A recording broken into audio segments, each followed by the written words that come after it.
Well, welcome to the Outlaw Radio Show. My name is Zach Adams, and I pastor a church located just outside of Athens, Georgia. The name of the church is Calvary 316. There's some great 316 verses out there, but we're also off of Highway 316, which is the main road that connects Athens and Atlanta. And so that's where we're located. If you know where we are, and you're local, hang out with us one Sunday morning. Service is at 10:30. If you're not looking for a good Bible teaching church, check us out online. Our YouTube channel is calvary316.live. You can learn all about the church, what we believe, why we believe it, by visiting our church website, which is calvary316.com. I am joined in studio. We'll start first with the maestro of this dysfunction, who will explain how the show works, and then we'll introduce the cast of characters we've got with us. So, Creighton. Hello, I am Creighton. I go by Pope Creighton on the show. Basically what happens is we got Pope C. Zach and me and a couple of our brothers from the church. We talk about all kinds of things, usually stuff that's brought by Zach. We'll have a few segments where we each get to talk about something that we find very interesting usually. And we got like cool graphics and videos. And we do. We now have like really neat AI technology graphics. Also, do you want to do Get Fed Today now, or you want to introduce the guys first? Let's go ahead and get that out of the way. So, yeah. We are brought to you by Get Fed Today, which is also a podcast that we produce. You can find it on Apple, Google, and Spotify. It is 5 Bible studies every week are uploaded. They're from different pastors from all over the place on different topics in different books. If you want to find a single podcast where you can get a week's worth of Bible studies easily, Get Fed Today is your thing. If you are trying to get into studying the Bible and you don't know how, Get Fed Today is also great because you can just pick one and it has a title that you like. Pick it. If you like that pastor's teaching, we have links and whatnot, so you can go find more from them. If you like them but want more or want something different, you can just scroll and click. There are, I think, 660 Bible studies up right now. Yes. It is a great archive currently, and it's just getting added more. We just added a couple of more pastors recently. So yeah, check out Get Fed Today. Also, if you like the content that we're putting on tonight, please like, comment, and subscribe. We're trying to grow the channel, and that helps us a great deal, way more than you may think. If you've never done it, it helps us a lot. And speaking of archives, every episode of the Outlaw Radio Show you can find on our YouTube channel. The quick link for that is outlawradio.live. And then what you're watching will be released tomorrow as a podcast on all podcasting platforms, Apple, Google, Spotify, and it also archives. And so if you're maybe new to the show and you're like, oh, this was great, what's wonderful is there's years worth of content actually that you can dig back into and be blessed by. Joined in studio by this is great. So we teased last week that Dear Daddy Vinny would be back with us this week. He's been traveling for work. He is on an airplane, and so instead of having a third week without the fourth chair being filled, we use this as a wonderful opportunity. We had tried to do it before. We use this as a great opportunity to welcome back the original daddy. Dill Daddy Derek is back with us in the house. Woo, woo, woo, woo. How you doing, man? Beautiful. How are you? Doing great, man. How's life? How's marriage? How's ministry? Oh, Kelly is awesome. So if she's watching, she's not, but maybe she is. But no, she's great. Yeah, ministry's been awesome. I mean, just loving on the kids, being there for them, going through everything. It's been awesome. Now, for people that don't know, Derek is the youth pastor at Calvary 316. So we're in ministry together. Yep.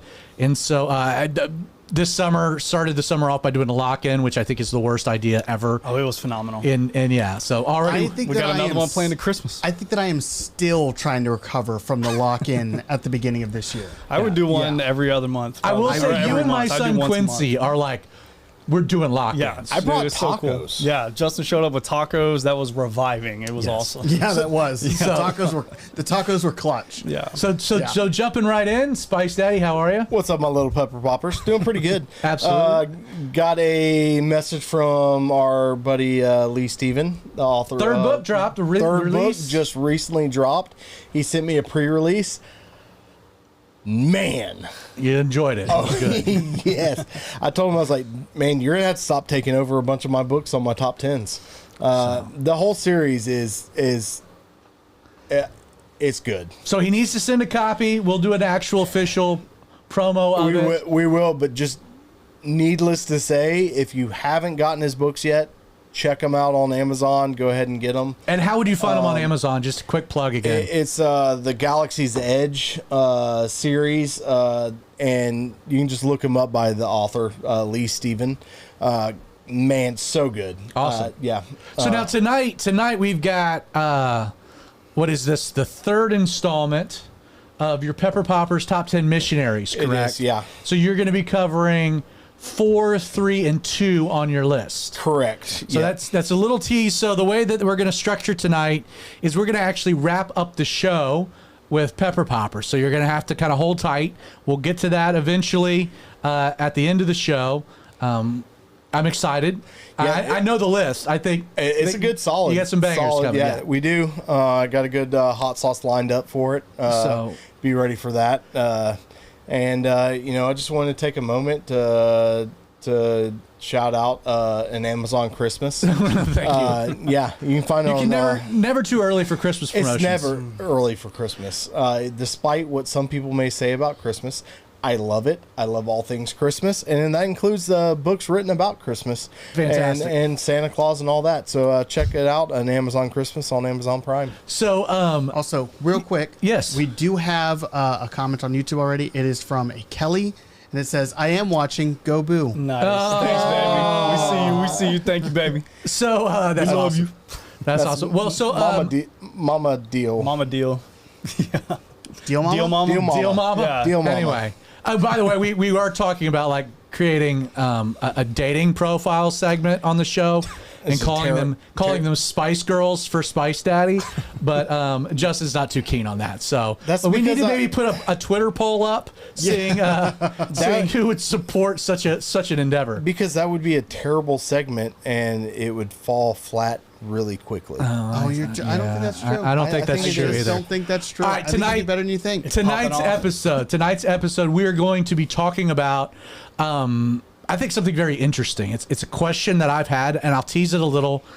You had the Jesus movement of the 60s, 70s in California, specifically in California, where you had all of these people coming to, like, really the most recent, I think historically we can say, legit awakening would have been in California, late 60s, early 70s. It was like the epicenter of a true Holy Spirit movement of God. But then you look at California today, and like you still have the same generation. Like, we're friends with a guy that was like in the original tent, Calvary Chapel. He's in his mid-70s now. But like, despite there being a revival in some of the largest churches and church movements in America being based there, like, California has become Sodom and Gomorrah. And like, I've really been wrestling with the idea of like, how in the world did that happen? Like, is there an explanation? Is there a warning for the church? Are there lessons that we can draw from looking at California? So we're going to do that tonight. It's kind of like, how did the same place that had the Jesus movement within one generation become Sodom? I think it's a worthwhile question to try to unpack. We'd love your thoughts. If you're watching or listening, if you're listening, you can always email us at popecreighton@gmail.com. So we're going to get to that in a minute. Now, before we do, we have a segment that's going to set up a few things. Creighton, go ahead and roll the intro. Oh, the YMC's post feel the beat. Every tweet, every thread, he's taking a heat. Tax on a case and a digital race. The YMC's post, he's setting the pace.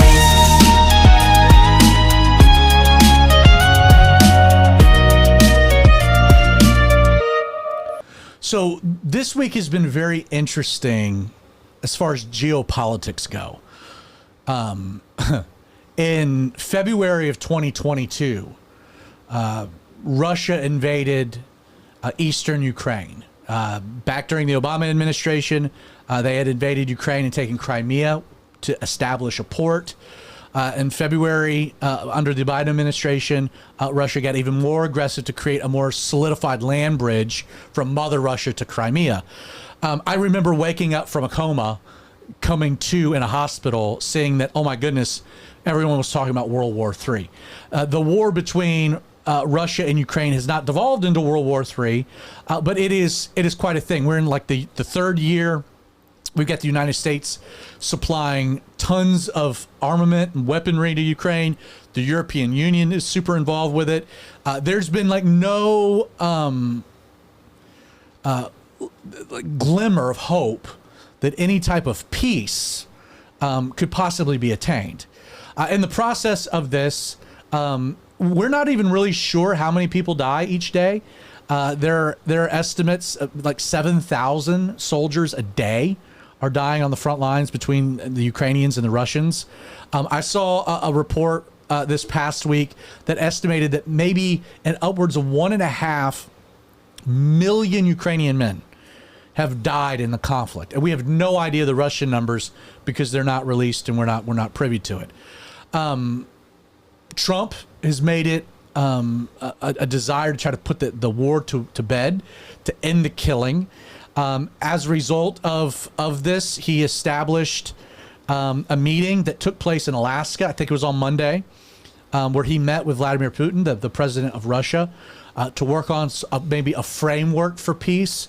That quickly, it seemed to be successful. It quickly materialized a meeting back in D.C. with a bunch of the European leaders, Zelensky, the president of Ukraine, to talk about peace. Looks like that could even manifest into a meeting next week, a trilateral meeting with Trump, Putin, and Zelensky, maybe in Hungary, in Budapest. There's all kinds of things swirling around.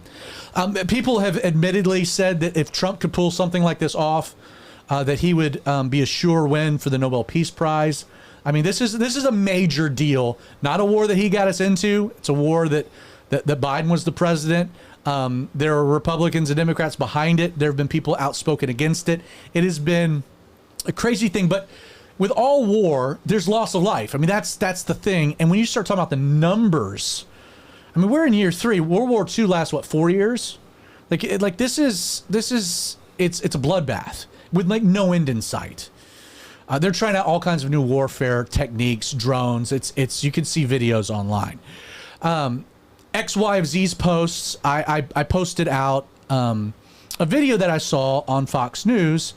It's a still shot of Trump and Putin, but it's Trump talking about his motivation behind why he wants to end the war, and I thought it was really interesting. It caused me to tweet out something that I want to kind of explain, post something I want to explain, and then that'll set up for another conversation we'll have. So Creighton, play this video just so the audience knows. You've probably seen this, but if you hadn't, here it goes. Just want to end it. I want to end it. We're not losing American lives. We're not losing American soldiers. We're losing Russian and Ukrainian, mostly soldiers. Some people, as missiles hit wrong spots or get lobbed into cities like Kiev and towns. But, if I can save 7,000 people a week from being killed, I think that's I want to try and get to heaven if possible. I'm hearing I'm not doing well.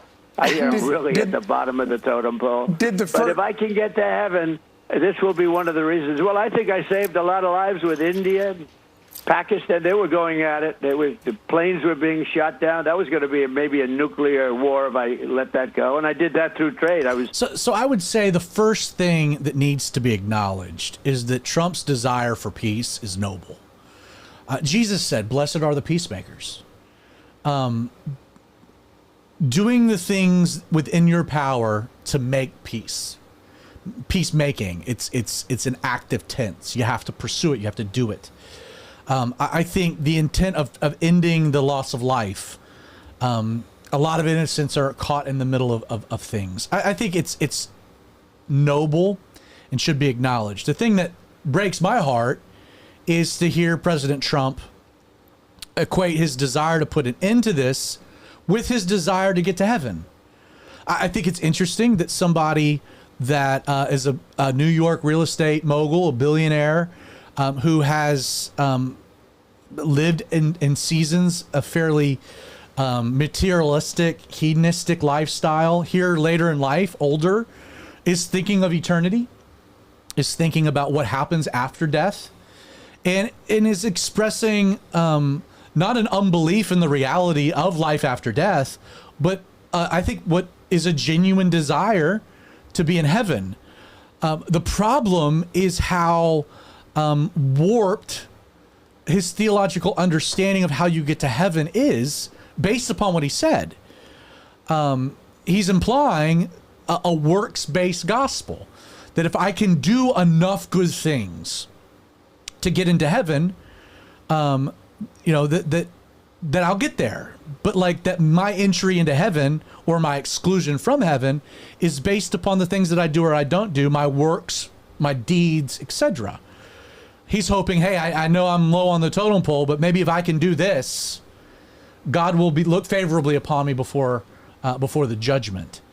And the reality is that that's not how any of that works at all. The Bible says that none are good, no, not one, that all have fallen short of the glory of God, that we're all damned to hell. Apart from not a work that we've done, but a work that Jesus has done on our behalf, something that we accept in faith, we place our faith into it. Salvation, regeneration, like none of this. So to me, like the thing I find alarming is what Trump is saying. I'm grieved by that, and I would hope that there's somebody close enough to him that can articulate the true gospel. But this is so for the last 6 months, people like me and other people on X, to be fair, a lot of solid folks have taken serious issue with who Donald Trump promoted to be his basically spiritual advisor in the White House. I think is in charge of like the Office for Religious Freedom, and that is the quote preacher, Paula White. I don't want to spend an episode on Paula White. You can Google her and learn about her, but she's a false teacher. There's no two ways buts about it. She is absolutely steeped in prosperity gospel, health and wealth. She's a heretic.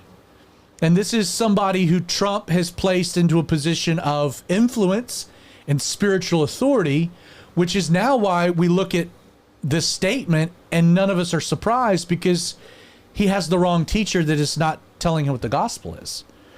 That's why, and my point is, hey, Trump, I hope peace is accomplished. I hope you come to know Jesus as your Lord and Savior. That's the only way you're going to get to heaven. But the lesson for us is this is why it's so important who you put in your life, who you position in your life as teachers, as spiritual mentors. And the reality is that Trump put the wrong person in place, and this is what results from it. So be very careful who you allow to be your teacher, because it has a profound impact on life and death, heaven and hell, and how you get there. Trump's going to get to heaven and say, but Lord, look what I did in your name. I put an end to this war because Paula White told me that that's what I needed to do. And Jesus is going to say, depart from me and Paula, for I don't know either of you. And that would be a tragedy. Creighton, by the way, the beeping was the dehumidifier clicking off. So just Thank you. know. I was wondering. Yeah, it had filled up. It's blinking red now. So, Gotcha. Yes. Cool. With that topic in mind, just salvation, giving your life to the Lord, like taking things serious. One of the things I love about Derek Kennedy is that Derek has an evangelist heart. I've seen Derek just like talk to someone about the gospel, and man, it comes from like this sweet place. And in the past, anytime he's been on the show, that's always been like his sweet spot at the end of the show to like bring it home and lay it down. So we have created a segment. So when Derek's on the show, this will be his segment. It'll be just a couple minutes long, but we're titling it, Here's the Deal, Daddy Derek. So let's run the intro. Derek Deal, Daddy, with joy he'll proclaim God's love forever, come join in the flame. Derek Deal, Daddy, with joy he'll proclaim God's love forever, come join in the flame.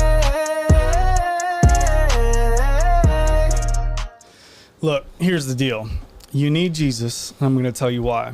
First, Romans 3:23 tells us, for all have sinned and fallen short of the glory of God. So all of us have sinned. There's not a single person in here that hasn't sinned. There's not a single person that you're going to come across on the street that hasn't sinned. But there is good news. John 3:16 tells us, for God so loved the world that he gave his only begotten son, so that we can come to have a relationship with him. He took our place on the cross where we deserve to be and died for us, and so that we could be washed clean and that we could be made new. He loves us and he wants that relationship for you. And every day I kind of see more and more people all around, like there's nothing new under the sun, but as social media gets larger and larger and we get more connected as a world, yet depression is so significantly higher. The rates are way up and we all feel alone. And I see a lot of people struggling with their identity and not knowing who they are. And the Bible has plenty of verses who God tells us that we are and who we are because we're made in his image. And because we're made in his image, we're born into a battle, a spiritual battle that we're constantly being attacked and we're being fought against the entire time. So when we don't know whose image that we're made in, we try and find it in anything else. If you look at your algorithm on social media, it's full of, a picture of yourself, it's selfies. Your algorithm is full of things that you want. And as we constantly fill ourselves with the things that we want, we get away from what God wants for us, or we try and find our identity in all these other things. Satan can creep in with the temptation or the thought of like, well, are you really a boy? Are you really a girl? And all these things, if we don't know who we are and who we're made in his image, then we lose ourselves. But God loves us. He wants that relationship with us, and he wants to know you personally, and so that you can come to know him and know who you are and who he made you to be.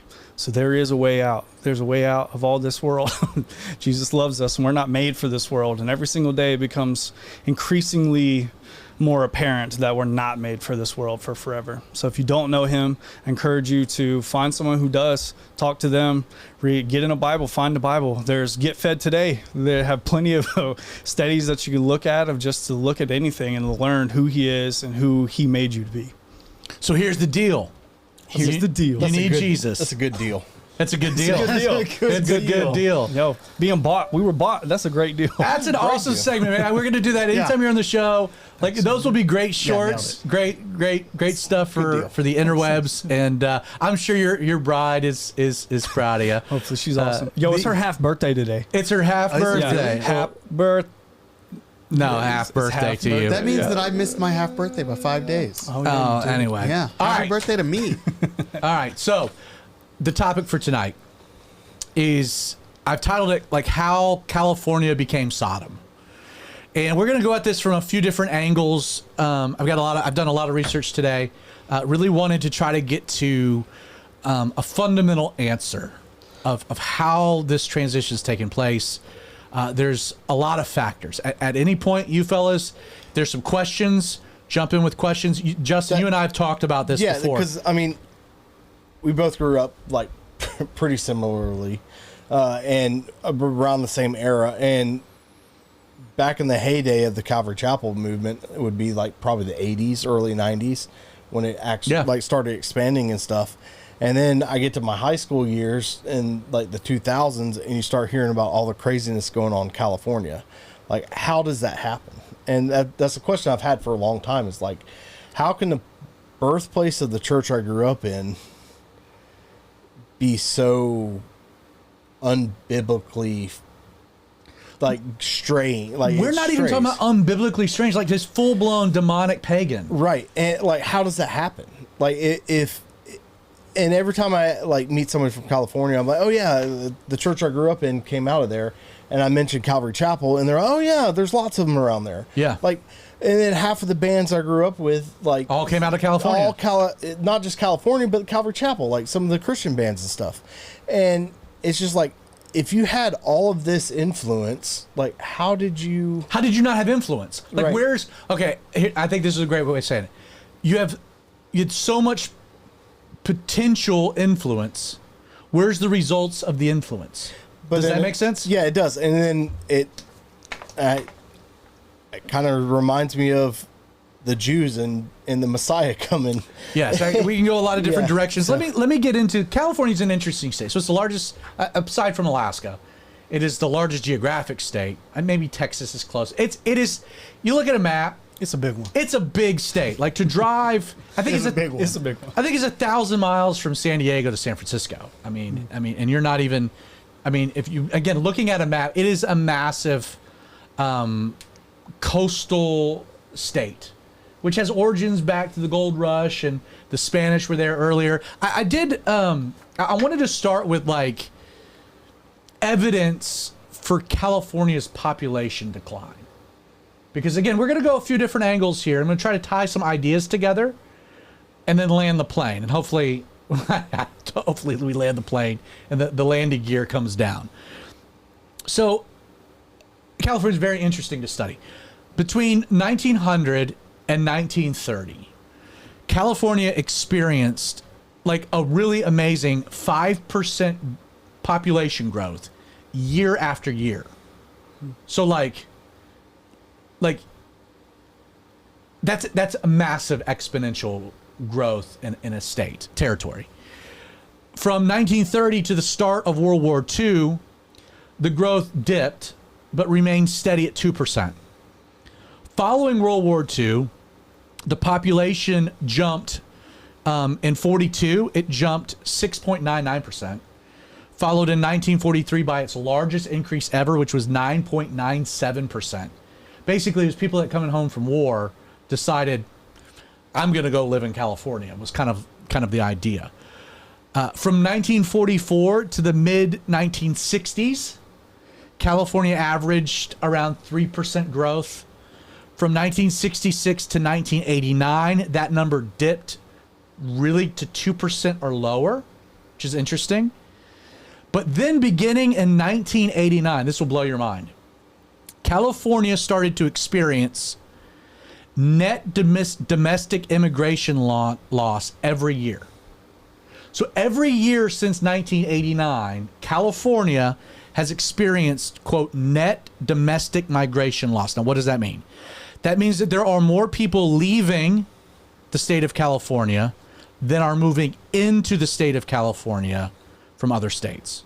Now, that doesn't include illegal immigration, nor does it include illegal immigration repopulation. We're talking about more citizens of the United States move out of California since 89 than citizens of the United States move into California since 1989, which is really amazing. According to the U.S.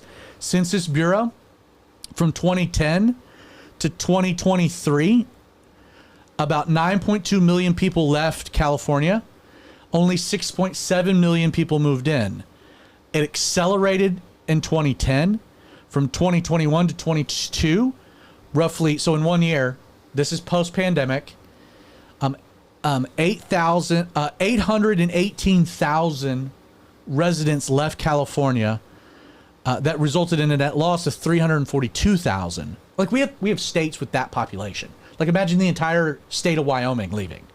Like it's a small percentage, but it's an incredible amount of people.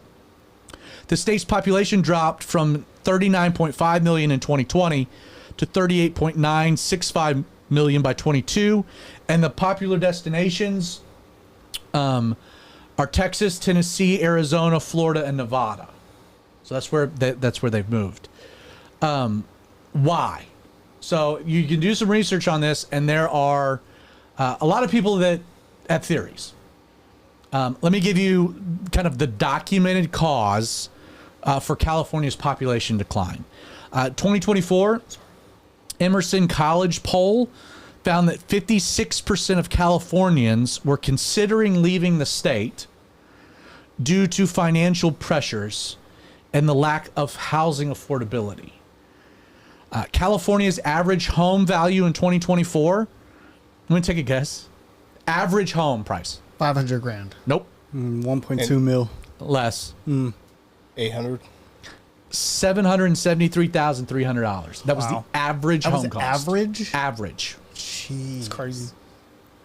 Additional causes aside from housing, high income tax rate, 13.3% income tax in the state of California, which is the nation's highest. also yielding to they had elevated sales tax and gas tax. That's why people like why are more Californians, I was asked this recently, why are more Californians moving to Texas, Tennessee, Nevada, and Florida as opposed to Georgia or South Carolina? And the singular reason is income tax. Texas, Tennessee, Florida, Nevada do not have state income tax. And so hence you're gonna go from, if you go from a state with 13.3% income tax to a state with 0 income tax, you just get a 13% pay bump if you work remotely. A pastor friend of mine, I was talking to a friend of mine, I won't name him, he was up in Sacramento. We were talking the other day about this church that he's pastoring. And he said that the biggest problem that they're having, he goes, we got 2 crises. He goes, one, all the old people in our church, anybody that is 60, 65 and older, they bought their home in the golden age. But the prices in California are so high to live that they can't retire and live in California. But they can sell this house, quadruple their money, and bail out of California and move to another state where that house buys them a mansion that's paid for. And then they're it's the same amount of Social Security whether you're in California or Georgia. And so he's like, the problem is that our church, our largest tithing base is fleeing the state. And then you flip around the back end, people can't afford housing. And if you can't afford housing, you can't afford children. And like we have people leaving and we don't have another population coming in. And like their church is really struggling on like, what is the solution to that? I did a little research on that just to see if it was anecdotal or if there was some evidence for it. Again, the U.S. Census Bureau data cites that California experienced a net loss of 56,858 residents aged 60 and over in 2023. And then in a broader study conducted last year, it was discovered that California had the largest net retiree loss among every state in America, with 117,511 retirees leaving, but only 48,470 retirees moving into the state, which is a net outflow of 69,041. Again, so when you're talking about California, what's going on, you could say, well, like we got population shifts happening. People are fleeing the state. Now, here's the larger question, and this is why I brought it up. Is the population decline of California solely an issue of economics? Because you do research on it, and that's what the state will say. That's what pundits will say. They'll say, well, it's just too expensive to live there. That's why people are leaving. But here's a little detail of irony. Republicans are disproportionately leaving the state. 39% of recent out-migrants were registered Republicans compared to 25% of the overall registrants, meaning the vast majority of people leaving the state are not Democrats, but are middle-class Republicans. In fact, the areas like the Central Valley, which is like where Modesto is, where a lot of Calvary chapels are, Orange County, again, Costa Mesa, you got a lot of Huntington Beach, you got a lot of, those are primarily conservative areas. They're seeing the largest percentage of out-migration, and it's concentrated where evangelicals live, which again, kind of gives you like, wait a second, maybe this is not just economics. Maybe there's something a little deeper that we can read into what's happening. Now, I want to pivot a minute. I want to address a bigger idea related. You guys with me with that idea thus far? For sure. Okay. Yeah, I think so.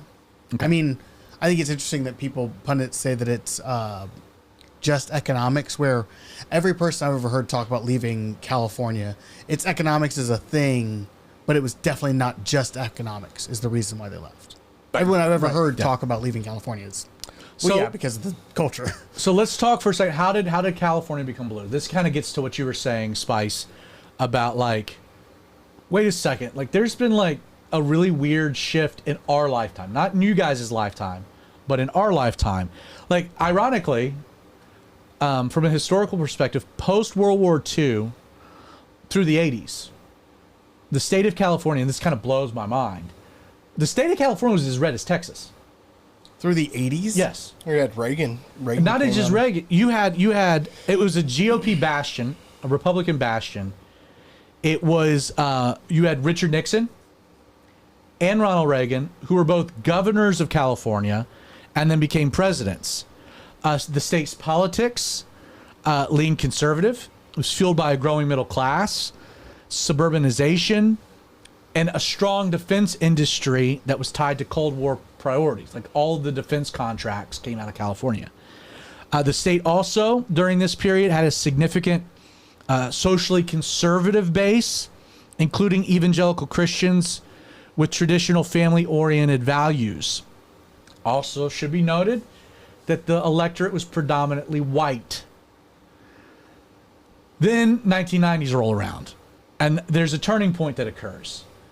Beginning in the 90s, Bill Clinton, who was a Democrat, won the state in the general election both terms.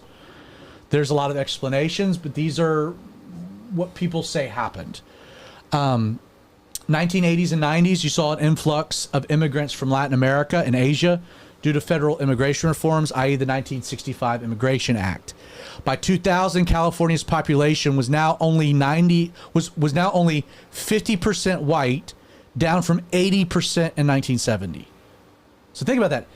In 1970, it was 80%.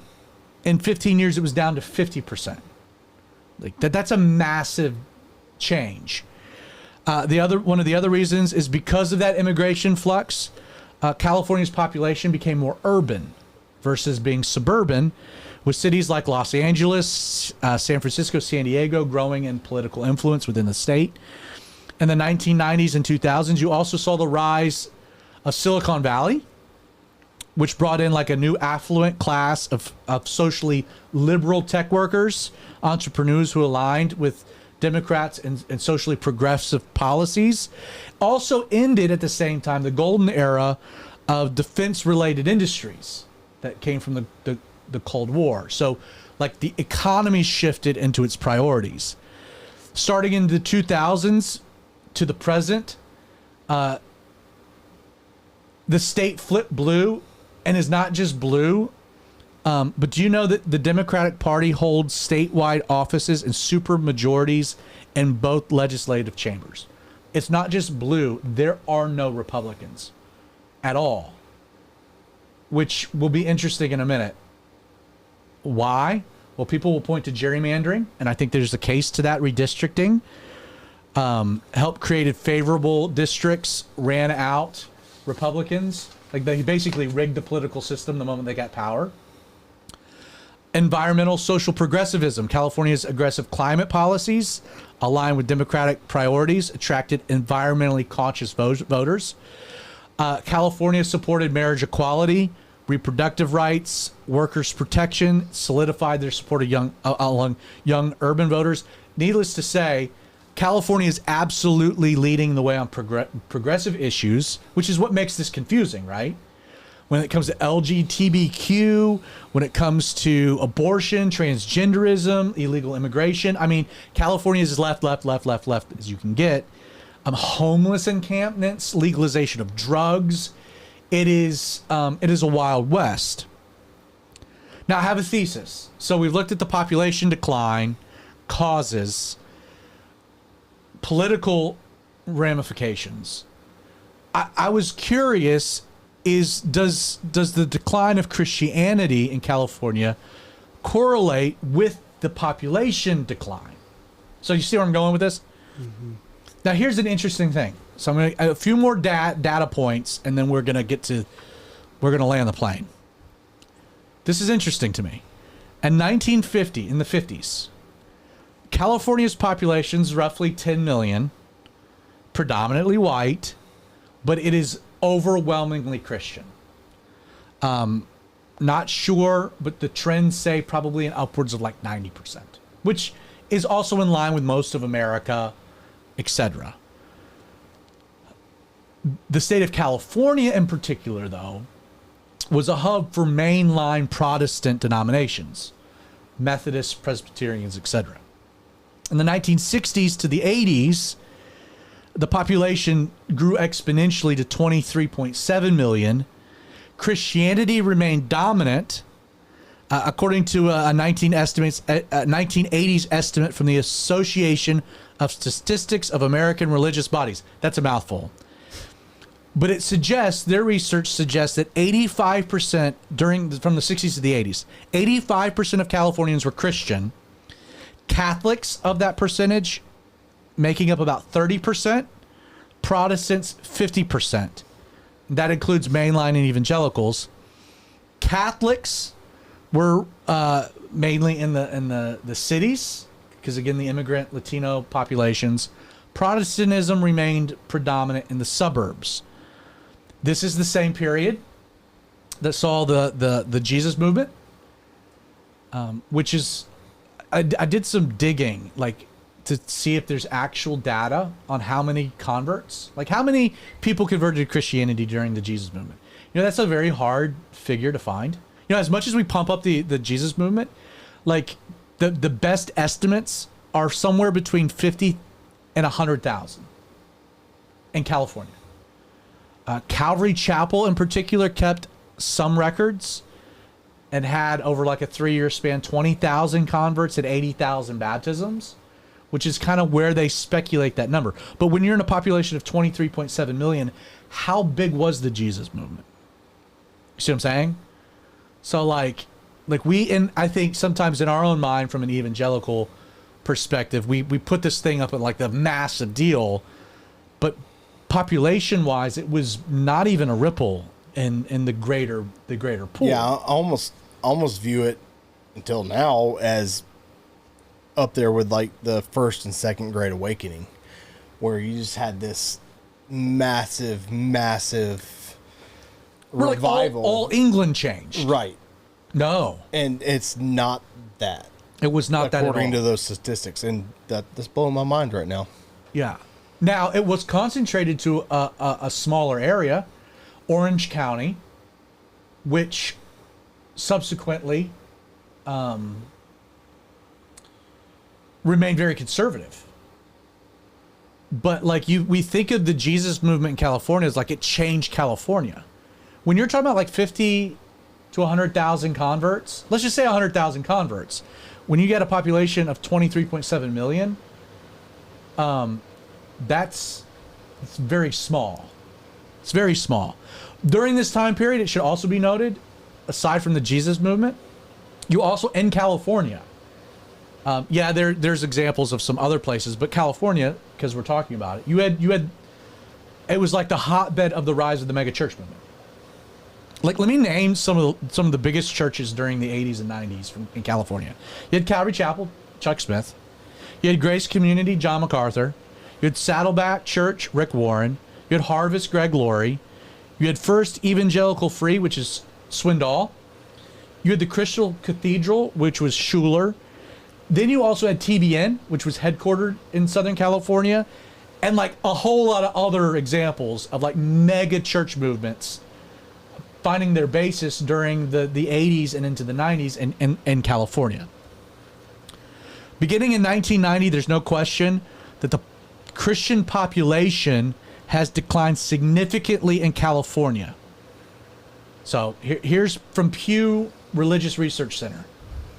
The number of Californians identifying as Protestant, which is hard. It's hard because most of the time they give the classification as Christian, which lumps in Catholicism.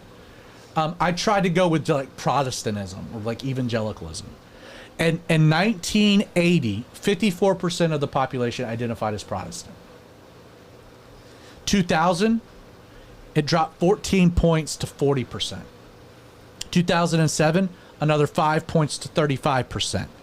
7 years later, 2014, it's now 4 points lower, 31%. 2020 dropped to 29%. 2024, it's at 24%. That is a 30-point swing from 1980 to the present day. 24, you said it was 24% now? Identify as Protestant. That is still about twice as high as I was expecting. which is interesting, right? Yeah. So I bring this up. What really brought this to a head for me is, so Jack Hibbs is the pastor, Calvary Chapel pastor of Chino Hills. And Jack kind of went viral. He was on Fox News. He was on a bunch of places because of a rant that he gave during a sermon a few weeks ago. Jack Hibbs. Now, what he went on a rant about was, so they're about to pass what's called Assembly Bill 495. Let me read you a little bit of an excerpt from an article. California Assembly Democrats decided to switch the language of the California Family Code to somehow protect children illegally in the country from feared ICE raids by allowing shirt-tail relatives, or for that matter, quote, perfect strangers, to take them out of school or daycare. This was an apparent attempt to allow NGOs, nonprofits, or other groups to take the kids, again, without parental permission or notification. This bill also gives these strangers the ability to provide children with medical and dental care. Think abortions, sex change operation, STD checks, mental exams, and female circumcisions. Strangers would have to fill out a one-page, quote, caregiver authorization affidavit in which they attest that they are granting themselves permission to take custody of a child of their choosing, providing they have, this is the only information they need, the child's name and birth date. Schools would have to take the stranger's word for it because no identification, parental notification, or background check is required to find out who they are or if they're a pervert. That's what this bill, Assembly Bill 495. So Jack gets behind the pulpit and he says, quote, "This is the end of parental rights. If this bill passes, I'm going to ask you parents to leave the state of California. You're going to have to pack up and you're going to have to get out. You're going to have to get out. You've got to run with your kids. You've got to go." Hibbs says the problem is the result of allowing evil to advance in California. He told his flock, quote, "Because good people don't vote in California, we've got idiots running the state's perverts." And now he ruled, quote, "Your kids are vulnerable to what? State sanctioned," called it kidnapping or trafficking. I saw him on an interview on Fox News say, hey, it's counterintuitive for a pastor to tell his congregation to leave his church, but I care more about our people, and this bill is dangerous for our children, and you need, if they pass this, you need to leave the state. Which again, when in totality, when you start asking, like, how did all this happen? And you see California's general population decline, you see its Republicans leaving the state, you see Christians have been leaving the state, and this has left a vacuum for insanity to take place. And like, there's part of me that wants to say, oh, I remember that passage that Paul wrote to the Corinthians that said, hey, I know things are really pagan and terrible. You need to pack up and get out of Corinth. Or when he wrote to the Ephesians and said, I know the worship of Diana is a threat to your children. You should bail.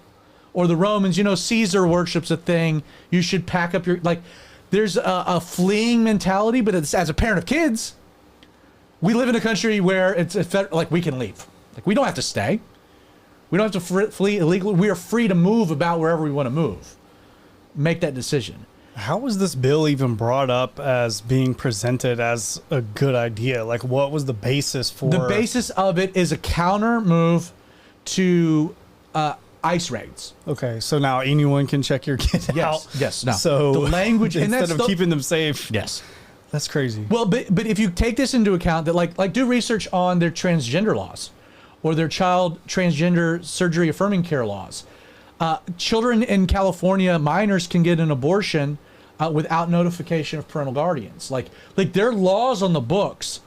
Like there are certain places that if your kid is dealing with gender dysphoria and is wanting to use different pronouns, and they tell people that the parent doesn't support or affirm their identity, that can be grounds for the school district to remove the kid from the home. Like California, and this is the whole point. Like, how did we go from the Jesus movement and like this incredible thing that happened in the 60s, 70s, and then the state being as red as you can be in the 80s, to now where it's It's lunacy. Is it just economics? Is it just Christians leaving? Like, there is a problem. We can acknowledge that. But is there something that the church failed to do, and maybe then also did, that contributed to the reality of the situation we see? I'm going to say yes, and that's going to be landing the plane. Well, I think but what are your thoughts? I think you see that in how you compared it to Sodom and Gomorrah, right? Like, it's one of those things where they are doing not just evil things, but like some of the most evil things, and it's not surprising. It's not something that I don't expect to happen. A non-Christian people behaving in a non-Christian way are going to go this way. So it's not surprising in this aspect, but I fear for the people of California. Well, I call it the North Korean Republic of California. The People's Republic of California. Yeah, you look at what happened during the pandemic and the lockdowns. An acquaintance, Pastor Mike McClure, I mean, their church has been going through lawsuits because they refused to close. Right. And like the tyranny that took place, the medical tyranny, they stripped religious freedom. And then you look at Gavin Newsom now, who's a total hypocrite in the whole thing. And now he's wanting to run for president, and he's trying to like rehabilitate his image, but he's a wingnut. And you look at him and you think, dude, that guy's demon possessed. Just gonna say it. Like, there's something so like Satan is described as an angel of light. Slick, clean, you're not gonna know you're talking to Satan. Gavin Newsom is the creepiest Kamala Harris you knew was crazy. Joe Biden you knew wasn't quite there. Reminds me of Barack Obama, who's slick. At what point do you not have 10 righteous people in California and it's destined for destruction? It's an interesting question. It's an interesting question. Do you understand what I'm saying? And I think that's something that the Christians in California need to ask themselves. They need to be asking God, like, spare. I mean, they're destined. All of us are destined for the judgment of God, and governments are too. And governments are too. At what point? And this is coming from. I've lived in this conservative South, the Bible Belt, my entire life, basically, and it's hard for me to comprehend the mindset of people of California when it comes to this kind of stuff, because if yes anybody, and no. Yes and no, Justin, because here's the deal. Atlanta during the pandemic was identical to California. We just happen to live in a place where we're outside of it. Like, we are in a conservative area that has conservative values. You look at the big Democratic controlled cities, and they're not too far away from California. And this is where I want to try to land the plane real quick, because we also have your pepper poppers, and I want to make sure we have plenty of time. It's a good one. And it's a good one. So here's my thesis. So is there an explanation for this? Now follow the logic here. Here's my contention. Is that over the last 30 years, the California evangelical church became increasingly theologically liberal and therefore culturally indistinguishable from the world around it. That's what's caused this. And how did that happen? Leaders of some of the most influential churches in California bought the big lie. Here's the big lie. Some people are going to disagree with me, but the big lie is that the church and the world can peacefully coexist. And here's how this works, because I think this is the explanation for what happened in California. So follow me. Peace. The church, the world, we want peace. So in order to broker peace, what happens? Step one, is the church resists becoming politically active in order to appease the culture. We buy into the lie of relativism, like the lie that we were sold again in the 80s and the 90s, that it's like, hey, you believe what you want to believe, let us believe what we want to believe, and we can just get along. gay marriage is a great example of it, or homosexuality. Like, let two people in love do what, like, who cares what they're doing in their bedroom? Stay out of it. You have your position on marriage. Like, let's just don't push. Here's the deal. Don't push your beliefs onto other people. And those people won't push their beliefs on you. That was the lie. That was the switcheroo. So for the first step is the church was like, okay, we want peace. So in order to appease the culture, we won't be politically active. And again, Pastor Chuck Smith never talked about politics from the pulpit. I've never heard Greg Laurie talk about politics from the pulpit. Again, going back 80s, 90s. Rick Warren, never politics from the pulpit. Schuler, no politics from the pulpit. Like, the church, whether it was teaching the Bible or doing its own thing, we're not holding political rallies. We're not endorsing candidates. We're not pumping money into representatives. Again, we live in a representative democracy. Like, we have to engage in our own representation in order to have a voice. There was none of that. There was no investments into political action networks, et cetera, et cetera, et cetera. Like, the church, to appease culture, ceded the public square because, well, the culture said, if you do that, we'll just get along. But did that work? Did that achieve peace? No, not at all. And you see it in California. So that inevitably fails to yield peace. So what happens? The second stage, next step, is the church is like, okay, we have a problem. What can we do to make peace with culture? Okay, this is what we'll do. And you see it. You see it in California.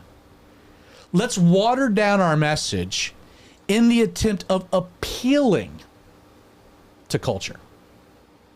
Let's make sure the culture knows that like we're not these religious fundamentalist prudes. That it's like, hey, we preach in a gospel of love, the tolerance, acceptance. Like, hey, we're not involved in politics. That didn't work, but hey, it's okay. Like, we're not a threat to you. Look, we've got a gay guy singing on the worship team. Like, we're incorporating other things. We're watering down. We don't talk about sin. We don't take the hard stands on morality. It's a seeker-friendly approach. Jesus is love. Jesus is love. Let's just get along. So the first step is we resist becoming political in order to appease culture. That doesn't work. So we water down our message in order to appeal to culture. But guess what? That doesn't work either. In fact, it fails. And what results? Well, what we've seen in California. Well, there's two results. We'll set the second one aside. But I think predominantly what's resulted is the church then just adopts the culture to make peace, and therefore they've lost the war. Like, the problem is, again, the original lie is that the church and the world can peaceably coexist. There is no language in the scripture that describe that whatsoever. In fact, our entire relationship as a church with the world is described as spiritual war. Like, it's warfare. And in war, you don't lay aside any tools for war. You're in war. Like, there's a spiritual battle taking place. And so if we use politics, we use politics. Because guess what? If you're not pushing your morality, their morality will be pushed on you. Everyone's moral. And everyone evangelizes, as we talked about in a previous episode. And I think what happened in California is that the church versus Georgia. Okay, Georgia, in Georgia, did we ever buy into that the church can't be political? I would say no. Interestingly enough, first, the whole civil rights movement was spearheaded by a lot of good Christian people in churches that were doing what they were being very political to right a social wrong under the guise of like Christianity. You had preachers on the front lines. So the church never ceded politics. No, the church engaged in politics. And then right or wrong, but like a lot of our state representatives, if you start digging it, were pastors. Were preachers to begin with. Like Georgia. Now, there's been this push, right? Don't talk about politics. Hey, you live in a black area. Don't talk about politics. Don't talk about abortion. You'll lose your community. Guess what? You'll lose your community anyway if you don't talk about the right things and the truth That's not to say you can't be sensitive. But again, you remove from the political square, then you begin to dumb down your message, and in the end, you adopt the culture. And I saw that within Calvary Chapel. Like Calvary Chapel, Costa Mesa, and I knew I wasn't going to do this, but like you look at the arc of what's happened at Calvary Chapel, Costa Mesa, from Pastor Chuck to Brian Broderson to, I was roommates with him in Bible college, Charles, whatever he calls himself, Broderson. It is a liberal theology. The church has declined. It's the adopted, and it's lost all influence. Now, Jack, there was a time where I was a little like irked a little bit about Jack Hibbs and how political he was. Like, dude, just run for governor. But at this point, I see it now. And like he yesterday held a rally in Sacramento. And I think that's, so like I said that there's two results. One, the church like just adopts culture and loses the war. Or what happens? The church realizes you have to be political. You have to. So will you? And I think California is a great lesson through the rest of the country. As a church, you know. Anyway, What we should be on the outlook for. Yes. When we're watching mega churches pop up all over the place that teach garbage, seeker-friendly theology, because they are all over the country already. Yes. Like little cysts that are going to grow or die. So it's very easy to say. It's very easy to point to that. We've done that for years on the show. I'm a big anti-seeker friendly movement guy. Mm-hmm. But that's the middle step. Right. That's the middle step. The one that's harder is the church and politics thing, because that's the one people are more susceptible to. Because you don't want to be identified as Republican or Democrat, because Jesus was neither. We follow Jesus. But I do want to be identified as right and wrong, and it just so happens that when it comes to the vast majority of social moral issues and my Bible, there's one party that it aligns with, and there's another party that is diametrically opposed to it, to the point that they want to throw me in jail for my beliefs. So I think, again, maybe the blasé 2000s has transitioned to a bit more codified position. I think step one, we can talk about the seeker-friendly movement. I think the church has to be political, because if you're not, the left is political, the demons are political, and I thought about this, like, where's the biblical justification for this? Jesus said, render to Caesar what is Caesar's. I think the problem is not politics. I think the problem is things that were never about politics have been defined as politics.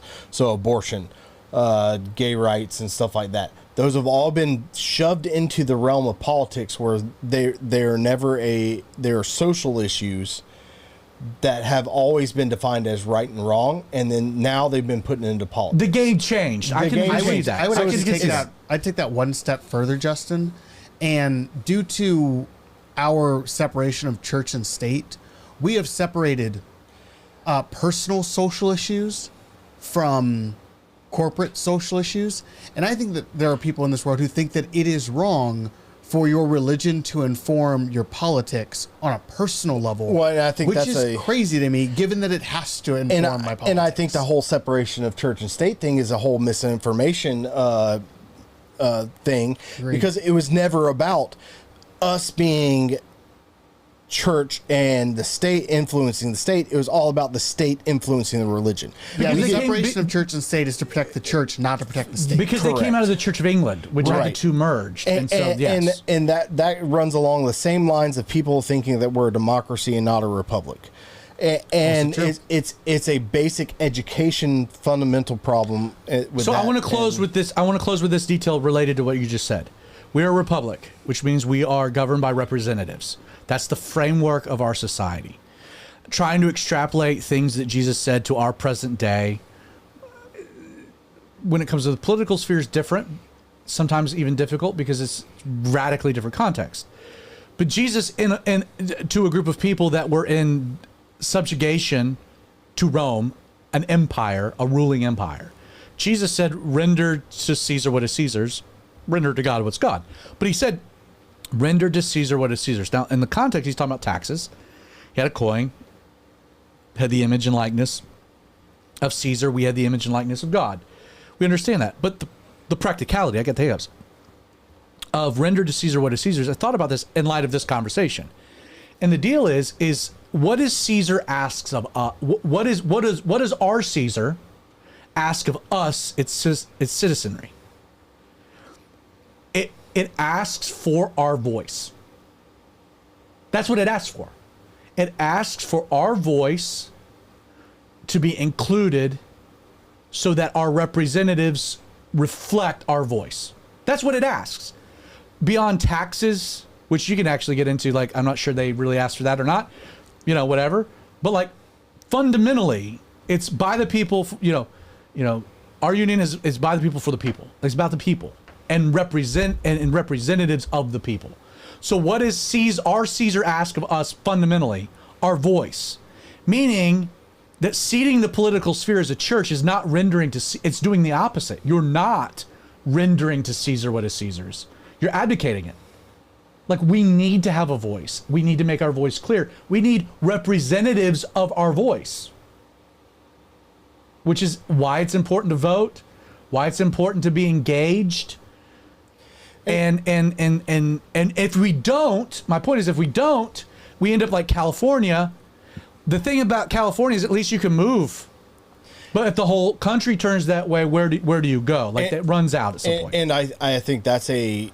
Cue up Pepper Poppers. I think that's a thing that a lot of people miss, too, is that Christianity has been at the foundation of this nation. And we've always had a voice in how the direction of our nation. And if we step away from that, people that aren't Christians who come here for the things that we've built are not going to have that. And fundamentally, that could lead to things that progressively get worse and worse and worse if we don't voice what God wants us to be. Steps away from, one nation under God, and then a focus on, like, okay, it's one nation under everything that we want and what we want it to be. For sure. I did an episode a couple of years back, maybe several years back, about Ilhan Omar, who's the Somali representative from Minnesota. And my whole deal was like, I don't have a problem with her because we allowed a massive Somali refugee population that was Muslim, shared no common values with America, to move into Minnesota.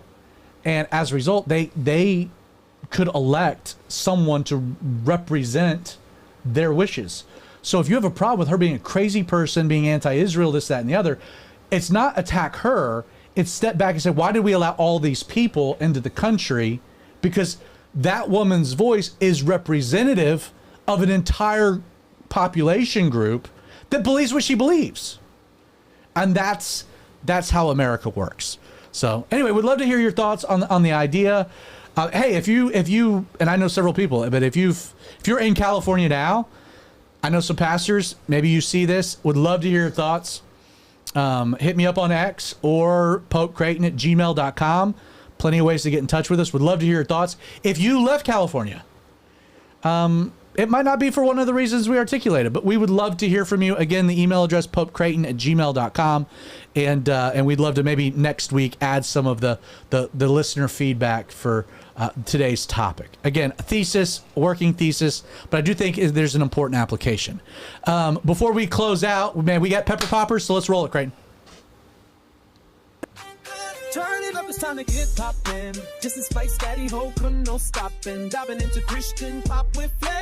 Movies, books, and faith beyond compare. From the big screen to the pages we read, he's got a spice to fill your every need. With a like and grin, he brings the heat. Pepper Poppers, yo, it's the ultimate beat. Pepper Poppers, spice it up, let's go. Justin's breaking down a Christian show. Movies, books, and faith, he's got the vibe. Spice Daddy's here to keep it live. Pepper Poppers feel the fire, so true. Pop with purpose, he's talking to you.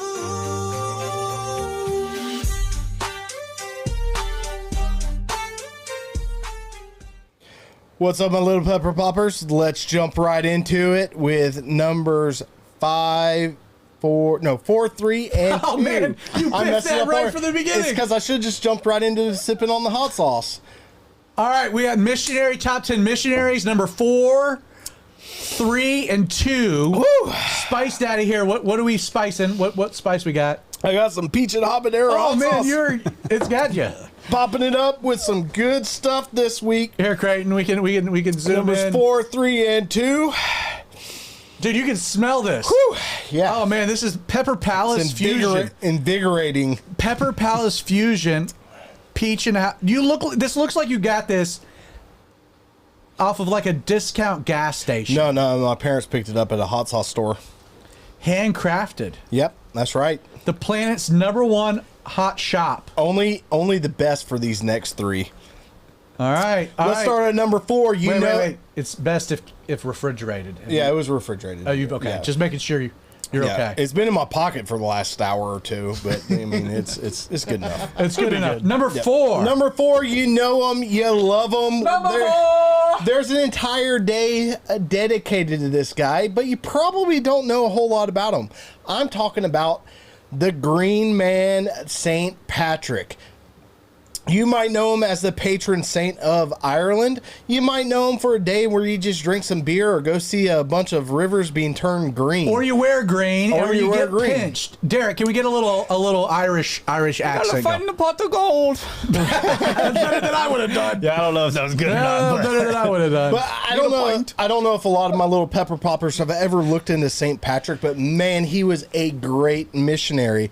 So he ought to be. He's number 4. He is, yes. And He's above the Snipes. he is. And I am, after doing some 23andMe, I might have had some relatives at some point actually listen to this guy.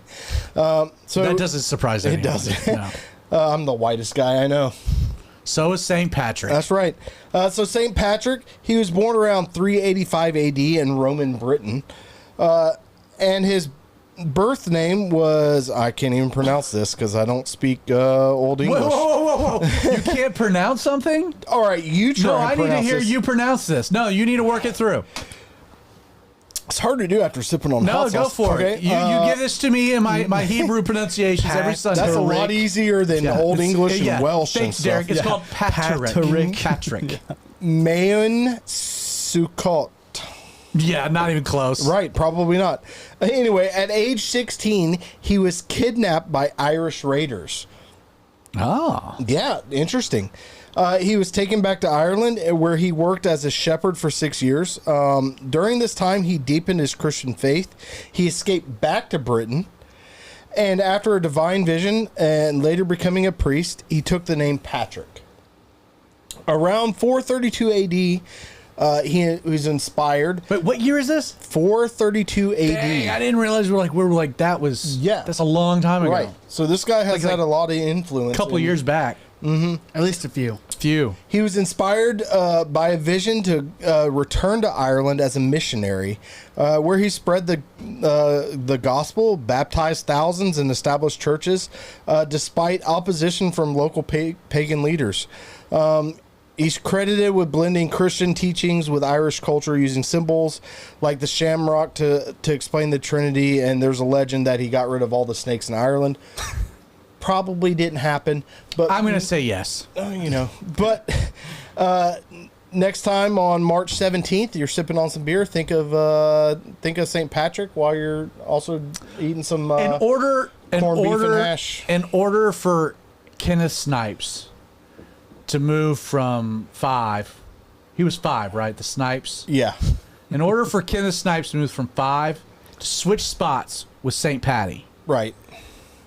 he's got to get rid of all of the snakes in Honduras. Yes. Challenge accepted. That's right. I have faith in my pepper poppers. Hey, all the snakes got to be gone.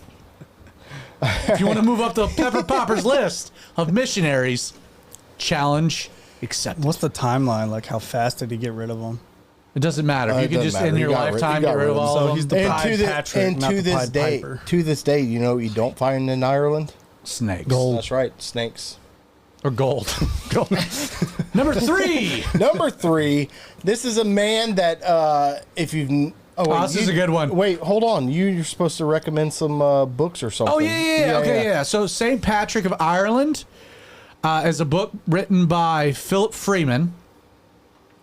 Probably very academic, weighty, but good place to start. St. Patrick of Ireland by Philip Freeman.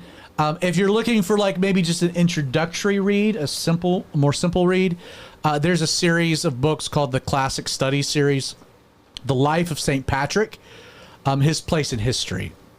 I don't even think there's an author attributed.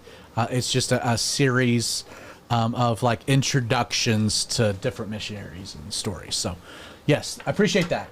Yep. Number 3, back to 3. Number 3, somebody that has a big influence in places I've been before. He's still talked about and still is buried there to this day. Gainesville, Georgia. No, Hudson Taylor. So born James Hudson Taylor. He lived from 1832 to 1905. He was a British Protestant missionary who basically went to China. And he didn't basically go to China. He did. Like, he founded the China Inland Mission. Right, which is not the coolest part about this, is most missionaries... He changed the game. He changed the game, whereas he went to China and didn't just go to China and lived as an Englishman. He went to China, cut his hair like the Chinese, and dressed like the Chinese, learned Chinese. He involved himself in the culture to present the gospel. And that says to me, like, man, it's just so awesome to, as an anthropologist and somebody that loves to travel, I don't like just being a tourist, and as like someone who's gone on mission trips and stuff like that, I don't like just being someone that just goes in there as the white savior, the missionary savior. Like, being a missionary and being involved and not separate from the culture, this man did that. Well, he detached the idea that in order to be Christian, you had to be British. Right. And it was, you could be Chinese and Christian. You could speak Mandarin, you could dress the part, look the part, have the beard, eat the food. Like, and what was revolutionary is before then, China had been a very difficult place for missionary endeavors. Right. Because the English model was you go and you make them English. Like, that's what you do. And he went in, tried that, realized it was a failure, and changed the game. Right. Pivoted. And he didn't just do that, but he also was a big proponent of using single women missionaries. Like, so before then, you know, as a woman, you wouldn't just go be a missionary somewhere. And he was he used single women who had God's calling and allowed them to go in and be missionaries. Oh, really? Yeah. We've tried to employ the single men missionary model in Winder, and it has not worked out very well, Creighton and Justin. Appreciate that. You name me a missions pastor. Yeah, I know. I mean... Yeah, we both went to Honduras. We heard, let's go out into the world, and we thought... I got Creighton back alive. All right, so that was a big success. Recommended reading. If you want to know more about Hudson Taylor, and can I make a confession about Hudson Taylor? Yeah. So he's probably one of my favorite missionaries because, I mean, he changed the game. He was legendary. So like when I came out to do Calvary 316, and like we were transitioning basically a satellite campus to being its own church, and it was, so I was at the time very much stylistically an urbanite. Atlanta, that was my style, my look. That's just where I gravitated towards. That doesn't work in Winder, Georgia. Well, so I came out to Wine and was like, all right, the shoes I'm wearing, the pants I'm like, what my look, it's not gonna work here. What's that website that goes around and like looks at the watches Pastors and shoes? Sneakers? Yeah, Preachers and sneakers. Preachers and sneakers. Yeah. So, but no kidding. Like after Hudson Taylor, I was like, all right. So I'm not like, it was like the second Sunday. I went out. I bought all flannel shirts, Wrangler jeans, and I bought a pair of cowboy boots. I've never seen you wear cowboy boots. Yeah, because they hurt my feet. Oh, okay. They hurt my feet. So now I've leaned into more of like, I don't care. My feet hurt. You've more instead of urban, you've moved more suburban. I'm more definitely suburban. I'm wearing a lot of Masters shirts. Yeah, I was gonna say now it's basically just black T-shirts or Masters church gear, Braves gear, or Masters gear, or black T-shirts or black T-shirts because they're slimming. Number 2. Oh, and I didn't do the books. My bad. yeah. Nah, I went. Man, You got distracted by it. You got I distracted jumped the by shark. it. Jumped the shark. Hudson Taylor's Spiritual Secret. That's the recommended reading. Hudson Taylor's Spiritual Secret. Here's why. It's written by Dr. and Mrs. Howard Taylor. It's written in 1932, re-released in 2009. That's Hudson Taylor's son and daughter-in-law. And so it was... So again, recommended reading if you want to know more about Hudson Taylor. And there are tons of books to read about Hudson Taylor. Hudson Taylor's Spiritual Secret. It's a classic. Number 2. Number 2 is Dr. David Livingston, I presume. I I went there. I love it. This guy is someone who has not just my favorite missionary, my favorite anthropologist, my favorite explorer. He has influenced my life in more ways than one, from my traveling to the way I view the world. And most people in the secular world view him as just the man who found the headwaters of the Nile River. And Or was an abolitionist. or as an abolitionist, He's known as that to you. but most people view him as like that typical British explorer, and he was so much more than that. He was a big missionary in the African countries, and he so much so that he devoted his life to the tribes in Africa, bringing the gospel to them. Going through sickness, malaria multiple times and things like that. And he left his family because he felt so called to Africa. He left his family in England to stay in those places. Which might have been a bit of a criticism. Right. To be fair. It is, but that's where you get He should have never had a wife and kids to begin with. Right. And so he disappeared for a while. Nobody Knew if he was alive or Knew not, if he which was is why he alive. showed up Dr. Livingston. Right, and you found Henry Morton Stanley in 1871. Found him near Lake Tanganyika. Dude, you nailed that. I did. You nailed it. Anyway, in the famous line, Dr. Livingston, I presume, came about. Man, this guy is. I always wanted to wear the khakis and the pith helmet because of him. I imagine him as like a character on Jumanji. Yes. You know, like- yes, absolutely. But he wasn't just a character on Jumanji. missionary. He was a missionary, and one of my favorite ones. Now, I've heard, and you can tell me, maybe this is, a wise fable or whatnot, a tale, but I remember reading. I'm gonna say this is legit. That, so he died in Africa, Yes. but they brought him back to England to bury, with the one condition that they left his heart in Africa. Yes, that is true. That His heart, his literal heart was buried in His Africa. heart is buried in Africa, and his body was returned to Britain for Yeah. burial at Westminster Abbey. yeah, That's which absolutely baller. which is a big deal. But his explorations and anti-slavery advocacy significantly shaped European engagement with Africa. And he didn't just preach the gospel, but he lived the gospel. He was a contemporary of Wilberforce. I Yes. think. Yes, yeah. Mm-hmm. So and of course Sherlock Holmes, who Right. was a legit person at the same time period, roughly. No. Sure. Yeah. No. Nope. Pepper poppers. Until next time on Little Pepper Poppers, next week we'll be going on our number 1, and it is my favorite missionary of all time. Come back next week, interact with us. It's sure to be a spicy one. It's such a big release that the whole episode dedicated after your to my pepper number 1. popper, I'm gonna have to do a whole episode on it. It's that seismic. I'm interested to see what readings you have. Thank you. Dedicated this Oh, one. thank you. Yes. Before we get out. Yes. So again, you can read. Dr. David Livingston. He's a living stone. You know what I mean? Like there's all kinds of movies and shows and you do a lot of reading. I'm just gonna real simple. 2002 there was the Christian Heroes series, like the Then and Now kind of a thing. Very elementary, but it's David Livingston, Africa's trailblazer.